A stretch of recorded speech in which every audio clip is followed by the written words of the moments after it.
This is my second lecture of modern physics. और modern physics में भी atomic structure जो मैंने शुरू किया था, तो उसके ऊपर सेकंड लेक्चर आज मेरा। तो क्या बतलाया था मैंने लास्ट लेक्चर में आपको रिगार्डिंग दिस एटॉमिक स्ट्रक्चर।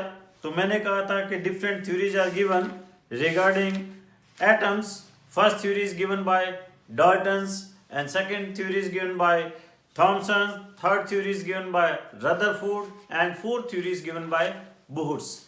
तो मैंने आपके पास सबसे पहले बोर्स मॉडल को ही लेकर हमने डिस्कस किया।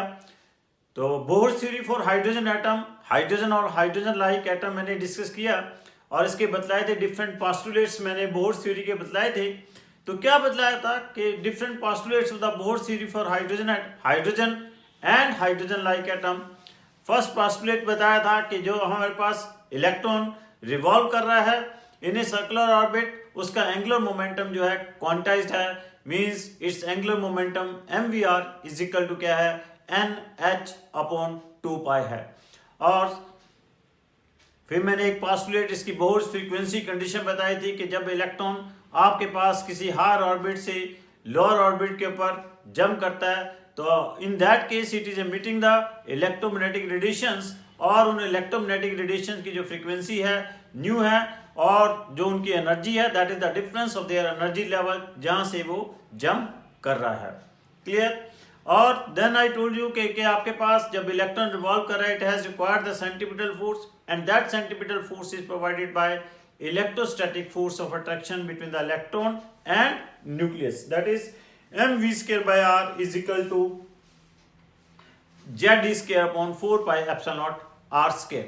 तो इन्हीं फर्स्ट और ये थर्ड इक्वेशन यूज करके मैंने आपके पास क्या है इस हाइड्रोजन और हाइड्रोजन लाइक एटम के डिफरेंट ऑर्बिट्स के radius, velocity, time period, frequency, different terms मैंने कैलकुलेट किया था।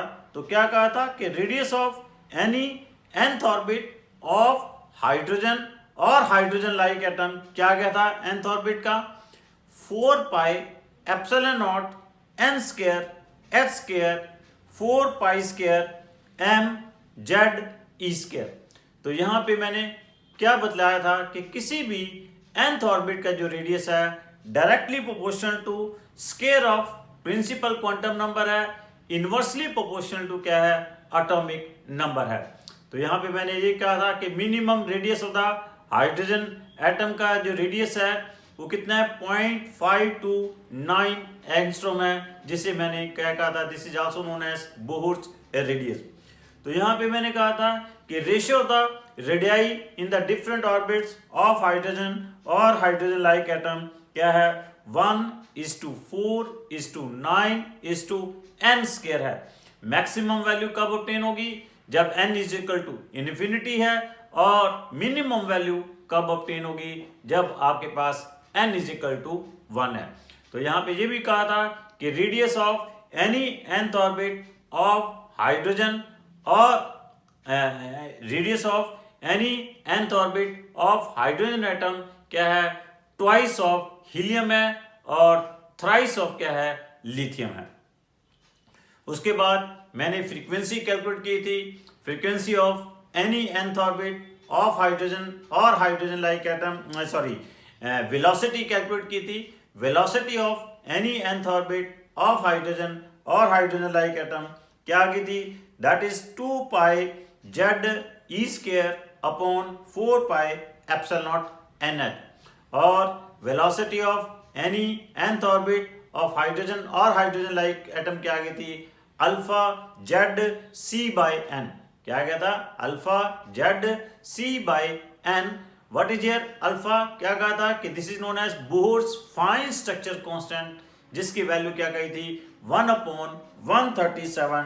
It's value is constant and it is a dimensionless quantity. तो यहां से आपके पास velocity of any nth orbit क्या आ गई थी directly proportional to atomic number, inversely proportional to principal quantum number. So ratio of the velocities in the different orbit of hydrogen or hydrogen like atom क्या आ गई थी ratio 1:1/2:1/3:1/4 dash dash is to 1/n। और इसकी जो maximum value थी वो कब ऑब्टेन होगी, when n is equal to 1, और minimum value velocity of nth orbit कब ऑब्टेन होगी, when n is equal to infinity.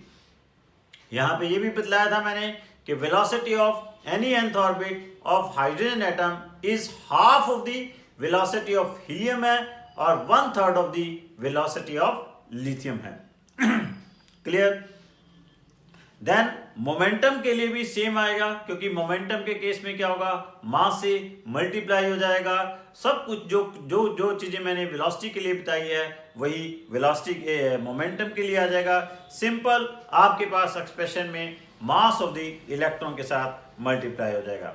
Then I told you angular velocity of the electron, angular velocity omega, omega क्या होगा, v/r होगा। v और r की value substitute कर दोगे तो angular velocity of any nth orbit क्या जाती है, 8 pi square z square m e4 divided by 4 pi epsilon naught whole square n square h square. और we can say angular velocity of any nth orbit is directly proportional to square of atomic number and inversely proportional to cube of a principal quantum number. Ratios of the velocities in velocities of hydrogen or hydrogen like atom क्या आएगी, 1:1/8 is to 1/27 is to 1/n cube। और maximum value कब obtain होगी, जब n is equal to 1 है। Minimum value कब obtain होगी, जब n की वैल्यू क्या है, इन्फिनिटी है। Velocity of any nth orbit of hydrogen atom क्या है, आपके पास 1/4 ऑफ हीलियम है एंड 1/9 ऑफ आपके पास लिथियम है। क्लियर। टाइम पीरियड क्या आ जाएगा आपके पास, time period of any nth orbit कैसे कैलकुलेट किया था, 2 पाई r/v। जो आपके पास एंगुलर वेलोसिटी है वही सब कुछ आपके पास क्या आएगा, टाइम पीरियड के लिए आएगा आपके पास, क्योंकि जो आपके पास एंगुलर वेलोसिटी के लिए है उसका रेसिप्रोकल किसके लिए आएगा, टाइम पीरियड के लिए आएगा, क्योंकि ओमेगा क्या होता है, 2 पाई/T है। वैसे मैंने कैसे कैलकुलेट किया था, T is equal to 2 pi r/v से क्या कैलकुलेट कर लिया था, टाइम पीरियड कैलकुलेट कर लिया था। तो क्या आ गया था, किसी भी nth ऑर्बिट का जो टाइम पीरियड आ गया था that is 4 pi epsilon naught whole square n square n cube h cube divided by 4 pi square m z square e4। और जब न्यूमेरिकल वैल्यू सब्स्टिट्यूट की, कांस्टेंट की वैल्यू सब्स्टिट्यूट की, time period of any nth orbit क्या बन गया था, 1.51 into 10⁻⁻14 n cube upon z square। Clear। Ratios of the time period of hydrogen or hydrogen like atoms क्या गया था, 1:8:27 n cube।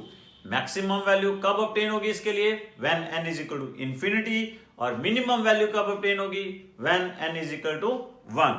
And time period of hydrogen atom of any nth orbit is 4 times of the helium है और 9 times of lithium है। और frequency क्या आ गई, रेसिप्रोकल ऑफ टाइम पीरियड होता है। फ्रीक्वेंसी कहां से कैलकुलेट कर ली, फ्रीक्वेंसी क्या होगी, सेम एज दैट ऑफ आपके पास एंगुलर वेलोसिटी होगी, लेकिन फ्रीक्वेंसी में क्या, जो एंगुलर वेलोसिटी में बताया है उसको क्या होगा, 2 पाई के साथ हम मल्टीप्लाई कर लेंगे। नेक्स्ट आपके पास क्या है, ऑर्बिटल करंट। ऑर्बिटल करंट में क्या है, ऑर्बिटल करंट, करंट क्या होता है, E/T। कैपिटल T की वैल्यू हमें पता है, चार्ज ऑन इलेक्ट्रॉन पता है, तो आपके पास यू कैन से, और जो आपके पास और यू कैन से F/E बन जाएगा। तो आपके पास जो भी फ्रीक्वेंसी आई है आपके पास उसको क्या है, एक इलेक्ट्रॉन के चार्ज के साथ और मल्टीप्लाई कर दीजिए, आपके पास ऑर्बिटल करंट बन जाएगा। तो ऑर्बिटल करंट भी क्या होगा, directly proportional to square of atomic number होगा, inversely proportional to cube of principal quantum number होगा। इन डिफरेंट ऑर्बिट्स में रेशियोज ऑफ द करंट्स क्या आएंगे 1:1/8:1/27:1/n³ होगा। मैक्सिमम वैल्यू कब ऑब्टेन होगी जब n की वैल्यू 1 होगी। मिनिमम वैल्यू कब ऑब्टेन होगी जब n की वैल्यू क्या होगी इन्फिनिटी होगी। एंगुलर मोमेंटम क्या है, एंगुलर मोमेंटम क्या बताया था, that is nh/2π। so this result implies that angular momentum is directly proportional to atomic number। तो ratios of the angular momentum in different orbit क्या आएगी 1:2:3 and so on। Maximum value कब obtain होगी जब n की value infinity होगी। Minimum value कब obtain होगी n=1 होगा। एंगुलर मोमेंटम ऑफ हाइड्रोजन और हाइड्रोजन लाइक एटम लिथियम और हीलियम, इन सब के एंगुलर मोमेंटम किसी भी nth ऑर्बिट में उनकी वैल्यूज क्या आएंगी, उनकी वैल्यू क्या होंगी, सेम होगी। Clear, means ratio two the angular momentum of hydrogen and helium 1:1। Ratio the angular momentum of hydrogen and lithium atom will also be 1:1। तो सेंटीमीटर एक्सेलरेशन कैलकुलेट कर सकते हैं इसे। सेंटीमीटर एक्सेलरेशन क्या होती है v²/r। v की वैल्यू पता है, r की वैल्यू पता है, तो सेंटीमीटर एक्सेलरेशन क्या आ जाएगी 16π² z²m e4 divided by 4πε0³ n4h4। so centripetal acceleration is directly proportional to cube of atomic number and inversely proportional to 4th power of principal quantum number आएगा। ratio of the centripetal acceleration of any nth orbit of hydrogen or hydrogen like atom क्या आएगी 1:1/16:1/81:1/n4। Maximum value कब obtain होगी when n=1 और minimum value कब obtain होगी when n=infinity। इसी तरह हमने काइनेटिक एनर्जी कैलकुलेट कर ली थी। काइनेटिक एनर्जी क्या कैलकुलेट की थी, that is equal to this kinetic energy is equal to ZE²/4πε0r। और पोटेंशियल एनर्जी क्या कैलकुलेट की थी -ZE²/4πε। टोटल एनर्जी क्या आ गई थी, that is -ZE²/4πε0r। Total energy क्या आ गई थी -2π²mz²e4 डिवाइडेड बाय 4πε0² n²h²। तो ये रिजल्ट इंप्लाई, जहां पे नेगेटिव साइन इंप्लाई क्या कर रहा था, क्या बताया था कि इलेक्ट्रॉन क्या है न्यूक्लियस के साथ बाउंड हुआ है। तो total energy of any nth orbit क्या आ गई थी डायरेक्टली प्रोपोर्शनल टू z² आ गई थी, इनवर्सली प्रोपोर्शनल टू क्या आ गई थी n² आ गई थी। Total energy of any nth orbit क्या आ गई थी -13.6 z²/n²। ratios of the energies in the different orbits क्या आ गई थी 1:1/4:1/9:1/n²। मैक्सिमम वैल्यू कब ऑब्टेन होगी when n=infinity। मिनिमम वैल्यू कब ऑब्टेन होगी n=1 होगी। और मैंने आपको बताया था कि आपके पास फॉर हाइड्रोजन एटम किसी भी nth ऑर्बिट की एनर्जी क्या आ गई थी -13.6 n² इलेक्ट्रॉन वोल्ट आ गई थी। फर्स्ट ऑर्बिट की क्या आ गई थी -13.6 आ गई थी। सेकंड ऑर्बिट की क्या आ गई थी -3.4 इलेक्ट्रॉन वोल्ट आ गई थी। थर्ड ऑर्बिट की क्या आ गई थी -1.51 इलेक्ट्रॉन वोल्ट आ गई थी। फोर्थ ऑर्बिट की क्या आ गई थी -0.85 इलेक्ट्रॉन वोल्ट आ गई थी। Clear.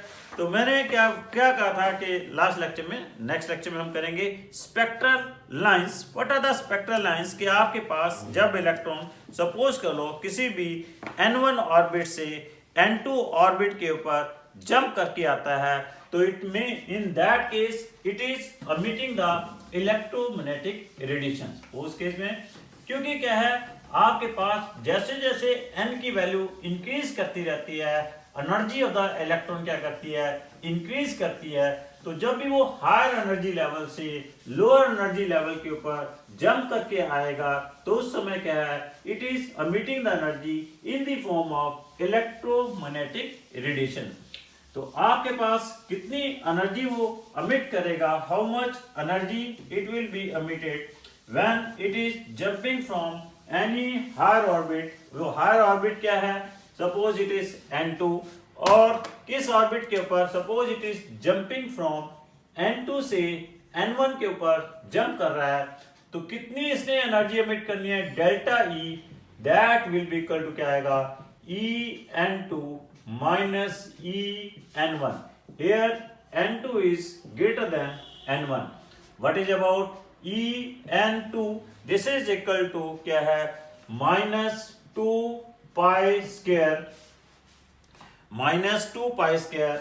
m z square E4 divided by 4 pi epsilon naught whole square n square h square N2 square s square minus क्या होगा, minus 2 pi square m z square E4 divided by 4 pi epsilon naught whole square n1 square h square।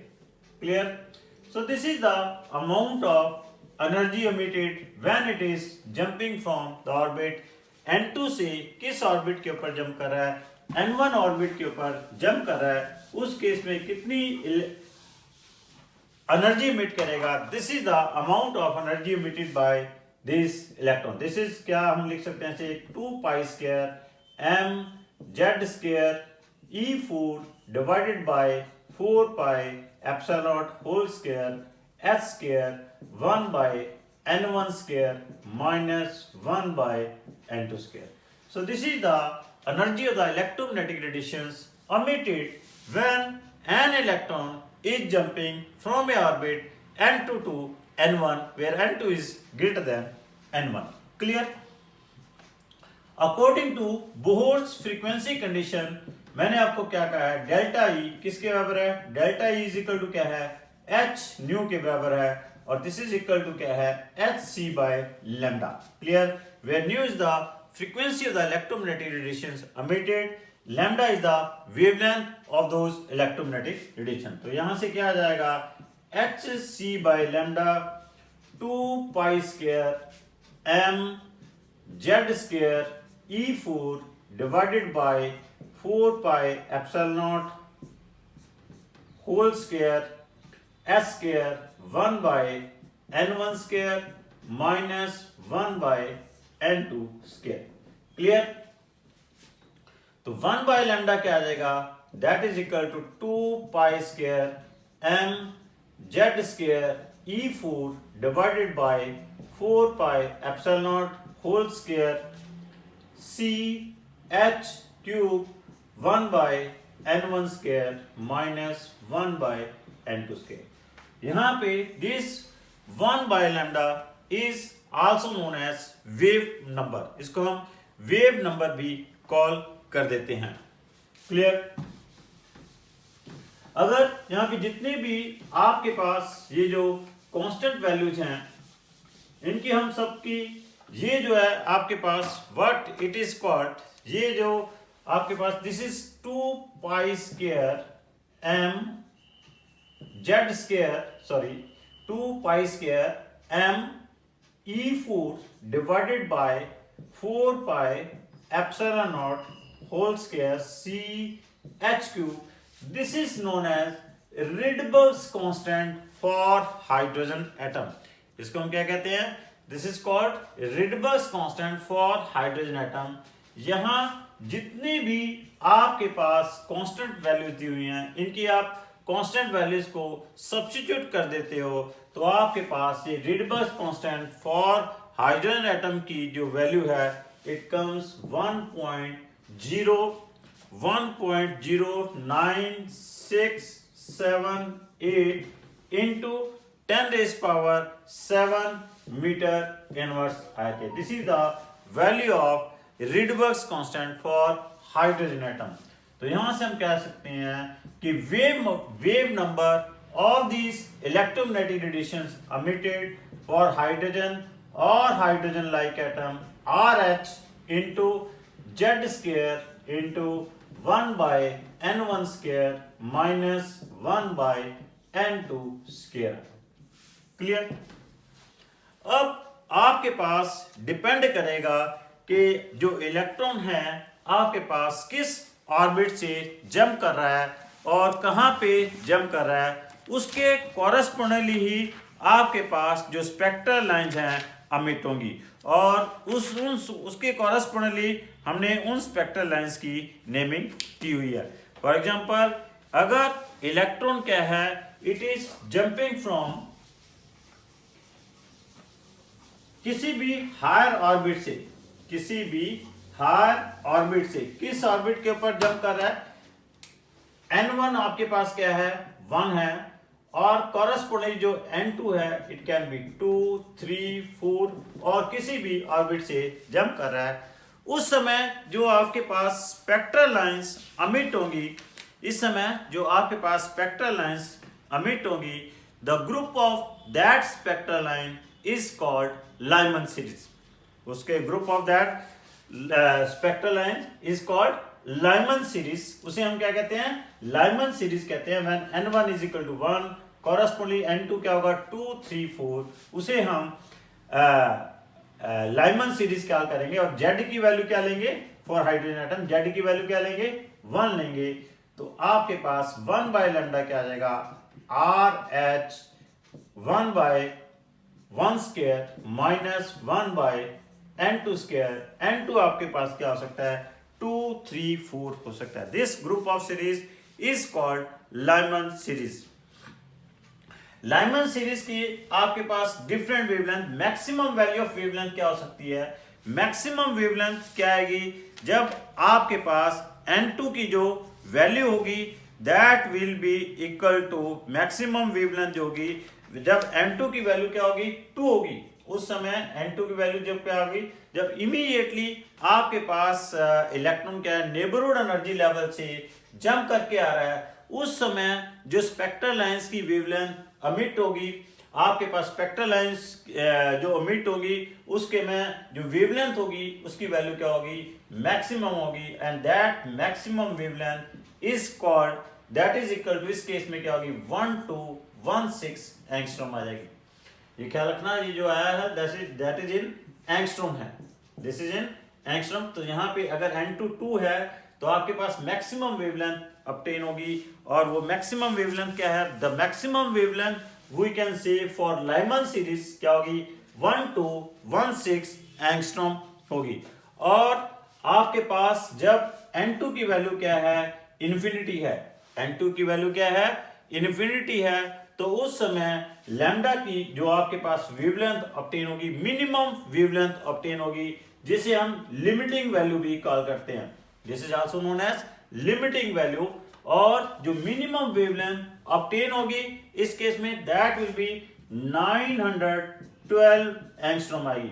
Minimum wavelength कितनी obtain होगी, 912 angstrom. So this is for, ये आपके पास किसके लिए है, Lyman series के लिए है. लाइमन सीरीज मैंने आपको क्या कहा है, कब ऑब्टेन होगी Lyman series, when N1 is equal to 1 और कॉरेस्पोंडली N2 की वैल्यू क्या होगी, 2, 3, 4 एंड सो ऑन होगी. तो उस केस में आपके पास ग्रुप ऑफ स्पेक्ट्रल लाइंस को हम क्या कह रहे हैं, लाइमन सीरीज कह रहे हैं. लाइमन सीरीज की जो आपके पास मैक्सिमम वैल्यू है, याद रखना आपके पास मल्टीपल चॉइस में, नीट एग्जामिनेशन में डायरेक्ट क्वेश्चन भी आ सकता है, बोर्ड एग्जामिनेशन में भी 2 मार्क का 1 मार्क का क्वेश्चन आ सकता है कि कैलकुलेट द मैक्सिमम वेवलेंथ और minimum wavelength of the Lyman series. Maximum wavelength कब ऑब्टेन होगी, जब इमीडिएटली नेबरहुड से इलेक्ट्रॉन जंप करके आएगा तब मैक्सिमम वेवलेंथ ऑब्टेन होगी, और जब आपके पास इंफिनिटी से जंप करके आएगा तब आपके पास मिनिमम वेवलेंथ होगी.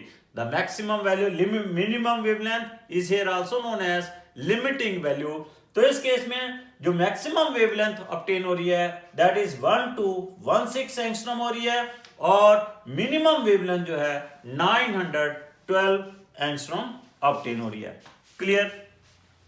नाउ नेक्स्ट आपके पास ग्रुप ऑफ सीरीज है that is called Balmer series. उसे हमने दैट ग्रुप ऑफ सीरीज को हमने क्या कॉल किया है, that is known as Balmer series. Balmer series में क्या है आपके पास, this is the Balmer series. Balmer series के केस में n1 की वैल्यू क्या होगी, 2 होगी, और कॉरेस्पोंडेंटली n2 की वैल्यू क्या होगी, 3, 4, 5 एंड सो ऑन होगी। तो यहां पे जो वेवलेंथ ऑब्टेन होगी 1 बाय लैम्डा, जो वेव नंबर होगा RH into 1 by 2 square minus 1 by n2 square होगा। तो इस केस में आपके पास मैक्सिमम वेवलेंथ कब ऑब्टेन होगी, जब n2 की वैल्यू क्या होगी, 3 होगी, और मिनिमम वेवलेंथ कब ऑब्टेन होगी, जब n2 की वैल्यू क्या होगी, इन्फिनिटी होगी। क्लियर। तो यहां पे बाल्मर सीरीज में आपके पास जो मैक्सिमम वेवलेंथ है दैट इज 6563 एंगस्ट्रॉम आएगी। कितनी आएगी, 6563 एंगस्ट्रॉम, और जो मिनिमम वेवलेंथ ऑब्टेन होगी दैट विल बी 4861 एंगस्ट्रॉम होगी। मिनिमम वेवलेंथ कितनी ऑब्टेन होनी है, 4861 एंगस्ट्रॉम। मैक्सिमम वेवलेंथ कितनी ऑब्टेन होनी है, 6563 एंगस्ट्रॉम ऑब्टेन होगी। तो ये जो बाल्मर सीरीज है आपके पास, पहले Lyman series, both Balmer series they are existing in ultraviolet region में लाई करती हैं।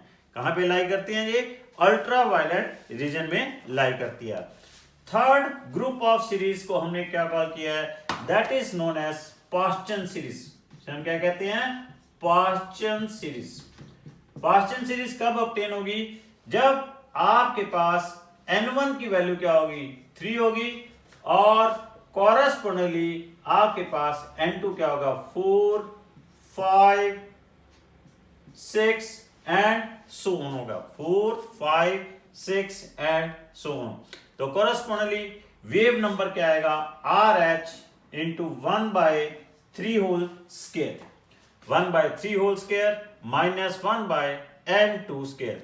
तो मैक्सिमम वेवलेंथ इस केस में कब ऑब्टेन होगी, जब m2 की वैल्यू क्या होगी, 4 होगी। मिनिमम वेवलेंथ कब ऑब्टेन होगी, जब m2 की वैल्यू इन्फिनिटी होगी, मींस लिमिटिंग वेवलेंथ कब ऑब्टेन होगी, जब m2 की वैल्यू क्या होगी, इनफाइनाइट होगी।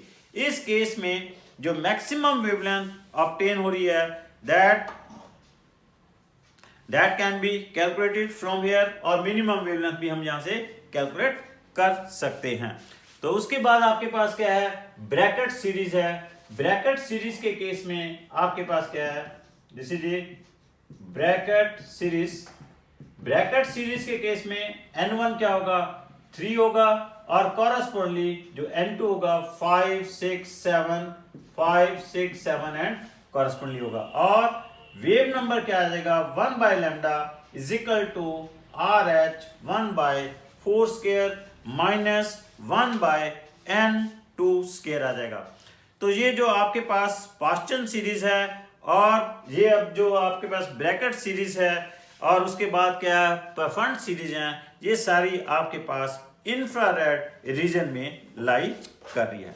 Clear. So these are the spectral lines emitted, group of the spectral lines emitted, जिनको हमने ग्रुपिंग कर दी। कौन कौन से में आपके पास के पहले वाले के जो है आपके पास when n1 is equal to 1 means first orbit के ऊपर जब हाई एनर्जी लेवल के ऊपर इलेक्ट्रॉन जंप करके आ रहा है, उस समय जो स्पेक्ट्रल लाइंस एमिटेड हो रही है उनकी जो आपके पास ग्रुप ऑफ सीरीज को हमने क्या कॉल कर दिया, लाइमन सीरीज कॉल कर दिया। और उस लाइमन सीरीज की जो मैक्सिमम वेवलेंथ ऑब्टेन हो रही है 1 to 16 एंगस्ट्रॉम हो रही है, और मिनिमम वेवलेंथ लिमिटिंग वैल्यू जो है सीरीज लिमिट जो है 912 एंगस्ट्रॉम हो रही है।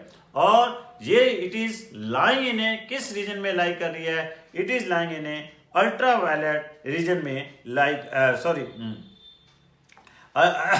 अल्ट्रा वायलेट रीजन में लाई कर रही है। क्लियर। और जो मैंने सेकंड आपके पास जो बतलाया है that is a Balmer series, और वो बाल्मर सीरीज जो है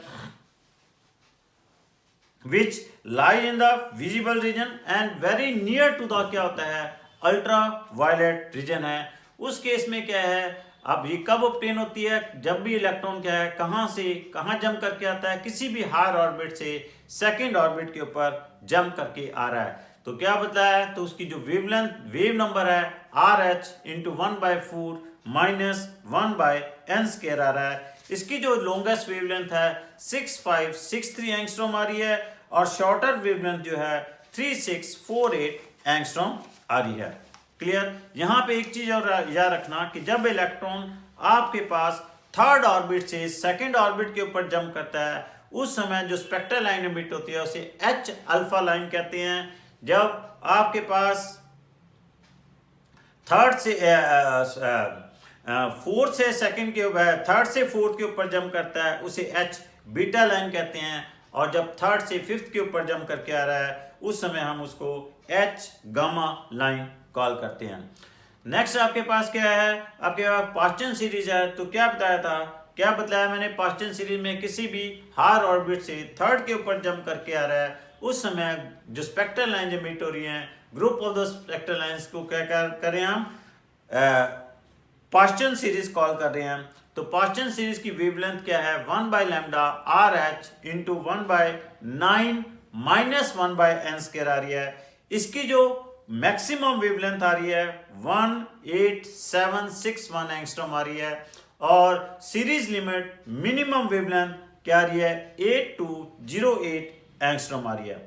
तो उसके बाद मैंने आपके पास ब्रैकेट सीरीज बताई। ब्रैकेट सीरीज के लिए आपके पास किसी भी हायर ऑर्बिट से फोर्थ एनर्जी लेवल के ऊपर जंप करके आ रहा है तो आपके पास जो wavelength group of spectral lines को हमने ब्रैकेट सीरीज कॉल किया है उसका जो वेव नंबर है आर एच इंटू क्या हो रहा है 1/16 माइनस 1/n² आ रहा है। और मैंने क्या कहा था कि ये जो ब्रैकेट सीरीज है it is lying in A infrared reason. इसकी जो आपके पास मैक्सिमम वेवलेंथ है दिस इज 40533 एंगस्ट्रॉम है और सीरीज लिमिट जो है दैट इज 14592 एंगस्ट्रॉम है।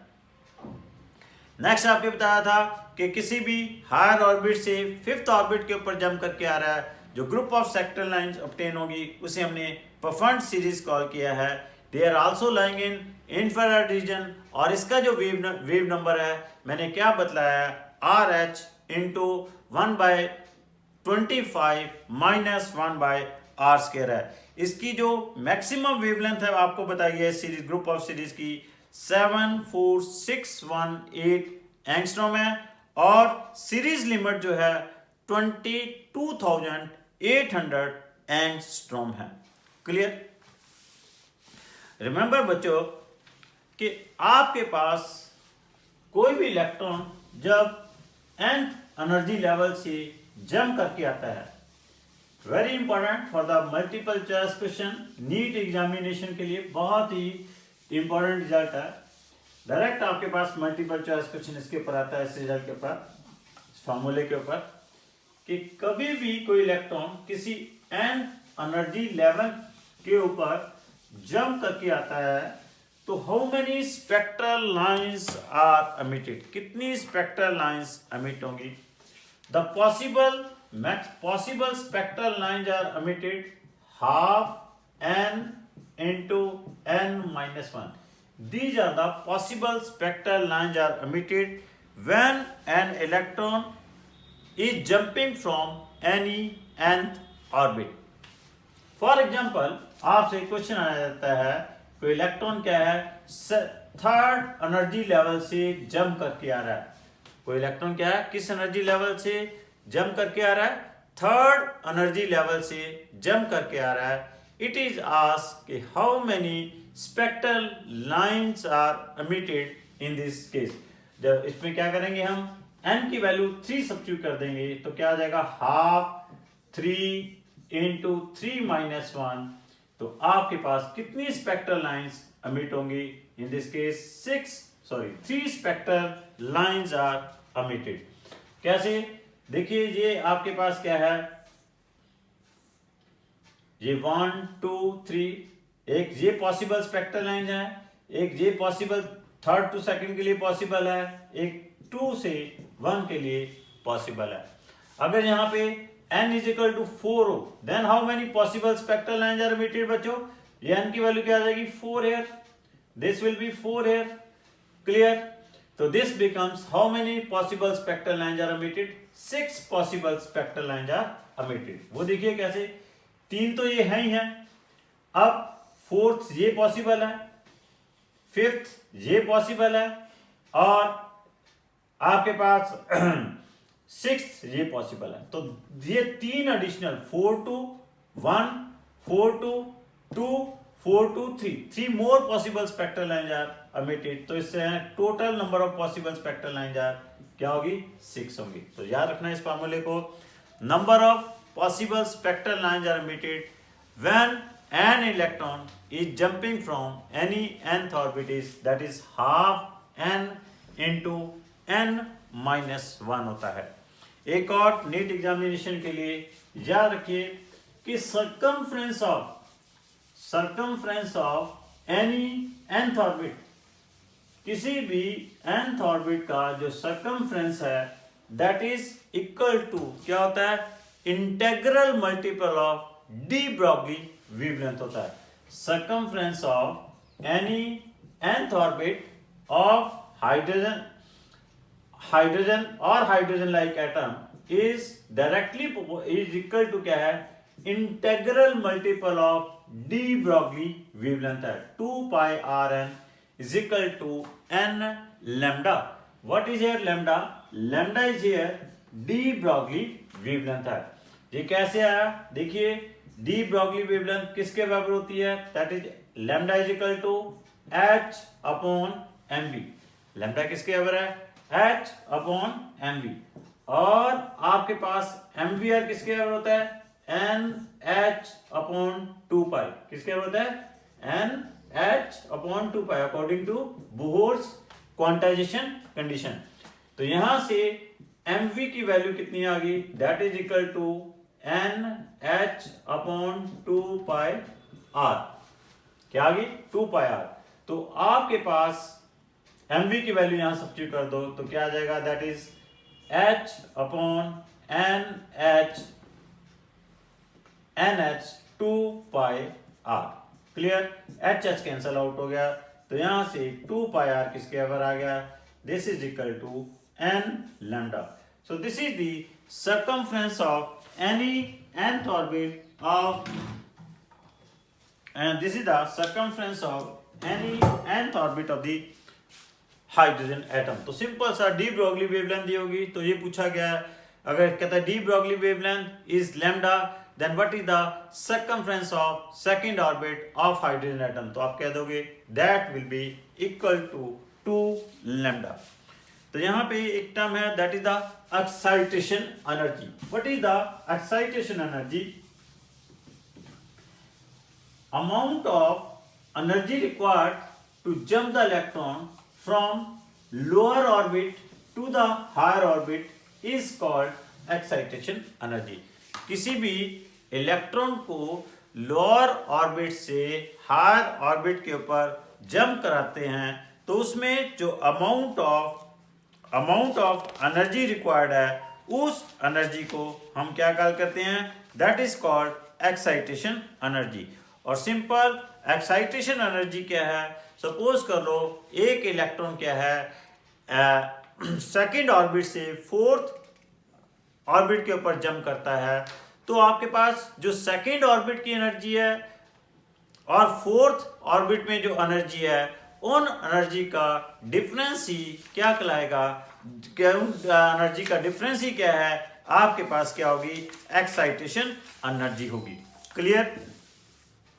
तो फोर्थ ऑर्बिट की, जैसे सेकंड से फोर्थ के ऊपर जंप किया है, फोर्थ ऑर्बिट की एनर्जी कितनी है? 0.85 माइनस 0.85 इलेक्ट्रॉन वोल्ट है। सेकंड ऑर्बिट की एनर्जी कितनी है? माइनस 3.4 इलेक्ट्रॉन वोल्ट है। तो आपके पास एक्साइटेशन एनर्जी क्या आ जाएगी? That is 3.4। एक्साइटेशन एनर्जी क्या आ जाएगी? 3.4 माइनस 8.5 होगी। अगर इसको हम सॉल्व करेंगे तो दिस कम्स इक्वल टू क्या आ जाएगा, 2.64 के 2.55 के करीब क्या होगी, that will be the excitation energy आ जाएगी। क्लियर? तो एक्साइटेशन एनर्जी क्या है, difference of the amount of energy required to jump the electron from lower orbit to higher orbit.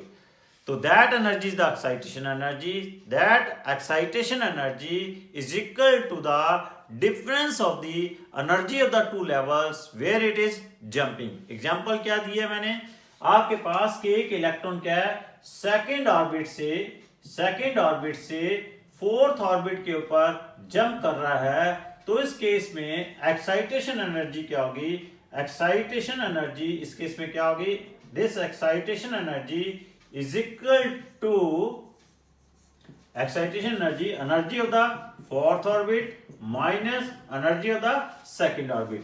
तो क्या है, एनर्जी ऑफ फोर्थ ऑर्बिट कितनी है, दैट इज माइनस 0.85 है, और सेकेंड ऑर्बिट की एनर्जी क्या है, दैट इज माइनस कितनी दी हुई है, दैट इज सेकेंड ऑर्बिट की एनर्जी क्या होती है, 3.4 होती है। तो 3.4 माइनस 0.85, इनका जो डिफरेंस होगा that will be 2.55 electron volt. 2.55 electron volt ही आपके पास क्या आएगी, this is the excitation energy. और एक टर्म होती है excitation potential, amount of energy required per unit charge is called excitation potential. जैसे एक्साइटेशन एनर्जी क्या आ गई, 2.55 इलेक्ट्रॉन वोल्ट आ गई। अगर यहीं पे पूछा गया हो कि what is the excitation potential, 2.55 volt क्या होगा आपके पास, एक्साइटेशन पोटेंशियल होगा। Clear? There is one term that is the ionization energy. What is this ionization energy, amount of energy required to remove the electron completely from its orbit is called ionization energy. Amount of energy required to remove the electron completely from its orbit is called ionization energy. अगर यहाँ पे पूछ लिया जाए कि what is the ionization energy, अब जिस orbit से इलेक्ट्रॉन को रिमूव करना है उस ऑर्बिट की जो एनर्जी होगी वही एनर्जी क्या होगी, आयनाइजेशन एनर्जी होगी। सपोज कर लो कि आपने इलेक्ट्रॉन को सेकेंड ऑर्बिट से रिमूव करना है, सेकेंड ऑर्बिट से रिमूव करना है तो उस सेकेंड ऑर्बिट के लिए आयनाइजेशन एनर्जी क्या होगी, सेकेंड ऑर्बिट की एनर्जी कितनी है, -3.4 इलेक्ट्रॉन वोल्ट है। तो 3.4 इलेक्ट्रॉन वोल्ट क्या होगी, आयनाइजेशन एनर्जी होगी। ये छोटे छोटे क्वेश्चन है बच्चों, याद रखना बहुत ही इंपॉर्टेंट है। तो यहाँ पे अगर आपसे पूछ ले what is the ionization potential, तो 3 ionization energy per unit charge क्या होगा, आयनाइजेशन पोटेंशियल होगा। तो 3.4 वोल्ट जो क्या होगा, that will be the ionization potential. 3.4 volt क्या होगा, that is the ionization potential. Clear? Now तो एक हमारे पास मेरे पास एक 2-3 टर्म थी वो इनिशियली इस चैप्टर में रह गया। एक आपके पास है डिस्टेंस ऑफ, चैप्टर की स्टार्टिंग में थी, मोस्टली इसके ऊपर क्वेश्चन आया था कि distance of closest approach. Distance of closest approach क्या होती है, ये डिस्टेंस ऑफ क्लोजेस्ट अप्रोच क्या है कि अगर किसी लार्ज डिस्टेंस से किसी अल्फा पार्टिकल को, when from a very large distance, large distance means ऐसे डिस्टेंस से जहां पे there is no interaction of that alpha particle and nucleus. किसी लार्ज डिस्टेंस से किसी अल्फा पार्टिकल को हम किसी काइनेटिक एनर्जी 12 mv² के साथ प्रोजेक्ट करें, तो ऐसा डिस्टेंस जहां पे इसकी सारी की सारी काइनेटिक एनर्जी, ये सारी की सारी काइनेटिक एनर्जी पोटेंशियल एनर्जी में कन्वर्ट हो जाएगी, तो that distance is called distance of closest approach. तो मींस जहां पे whole of its kinetic energy is converted into potential energy, that distance is called distance of closer approach.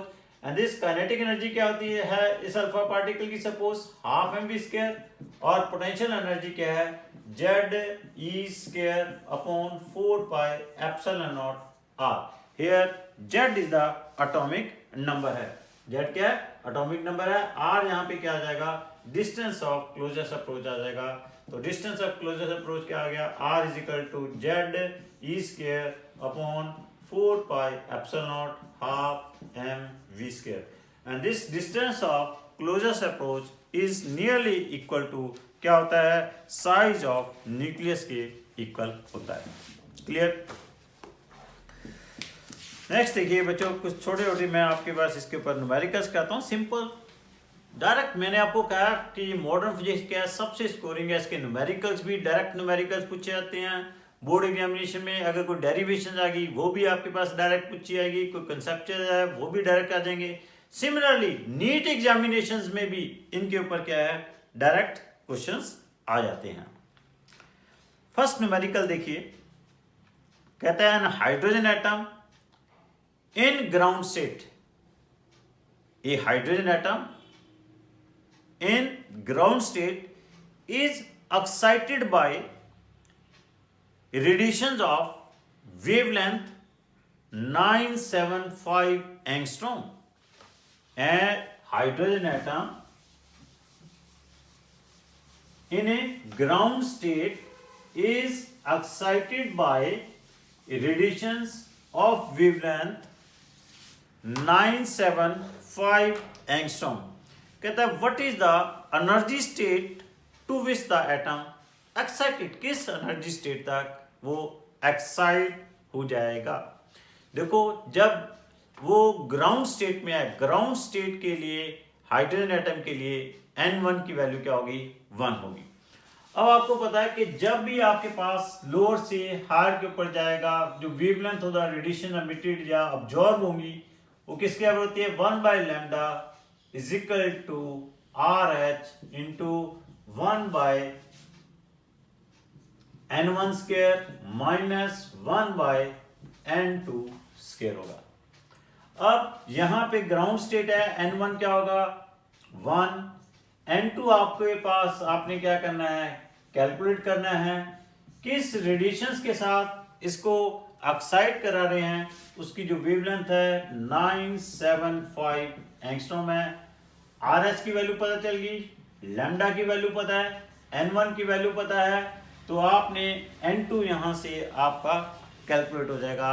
तो N2 की value क्या आ जाएगी यहाँ पे 4 आ जाएगी। अगर ये सारी वैल्यू N1 की वैल्यू 1 सब्स्टिट्यूट करोगे, लैम्डा की वैल्यू 975 एंगस्ट्रॉम सब्स्टिट्यूट करोगे, और RH की वैल्यू क्या होती है 1.1 इंटू 10⁻7 होती है। RH की वैल्यू कितनी होती है अभी बताइए मैंने 1.1 इंटू 10⁻7 है। ये सारी वैल्यू सब्स्टिट्यूट करोगे तो N2 की वैल्यू कितनी आ जाएगी 4 आ जाएगी। यहाँ पे N2 की वैल्यू कितनी आ जाएगी 4 आ जाएगी। क्लियर। इसी क्वेश्चन का नेक्स्ट पार्ट आपके पास है, कहता है how many lines will be possible in this emission spectrum. जब आपके पास ये 4th एनर्जी लेवल के ऊपर चला जाएगा, again it will B D excited. जब डी एक्साइट होगा तो आपके पास एक एमिशन स्पेक्ट्रम ऑब्टेन होगा। कौन सा स्पेक्ट्रम ऑब्टेन होगा एमिशन स्पेक्ट्रम ऑब्टेन होगा। उस एमिशन स्पेक्ट्रम से कितनी पॉसिबल स्पेक्ट्रल लाइंस एमिटेड हो सकती हैं। तो मैंने कहा कि आपको भी फॉर्मूला बताया, जब किसी भी nth एनर्जी लेवल से कोई इलेक्ट्रॉन जंप करके आता है, how many possible spectral lines are emitted. कितनी बताइए how many possible spectral lines are emitted, half n into n-1। These are the number of possible spectral lines are emitted. यहां पे n की value कितनी है 4, तो ये क्या बन जाएगा कितनी पॉसिबल स्पेक्ट्रल लाइंस आ जाएगी, n की वैल्यू जब 4 सब्स्टिट्यूट करोगे 6 possible spectral lines are emitted. कितनी पॉसिबल स्पेक्ट्रल लाइंस हैं 6 possible spectral lines can be emitted. Clear. Now next देखिए आपके पास find the first and second excitation potential of an atom when its ionization potential is 122.4 volt. कहता है find the first and second excitation potential of an atom when its ionization potential is 122.4 volt. अब आपके पास इसकी excitation potential दिया हुआ है, excitation energy क्या हो जाएगी 122.4 इलेक्ट्रॉन वोल्ट हो जाएगी। क्लियर?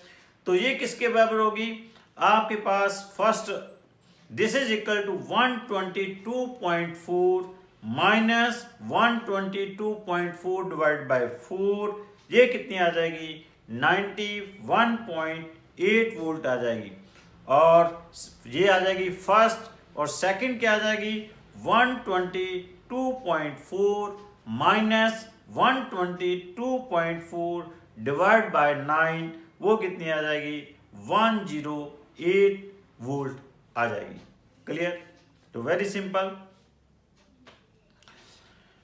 सो इस तरह से आपके पास सिंपल से क्वेश्चंस इसमें आ जाते हैं। कहते हैं find the value of magnetic induction, find the value of magnetic induction at the proton due two electron motion. Electron motion के कारण जो आपके पास मैग्नेटिक फील्ड प्रोड्यूस होगी, कहाँ पे? प्रोटॉन के ऊपर। तो वो आपने फाइंड आउट करनी है।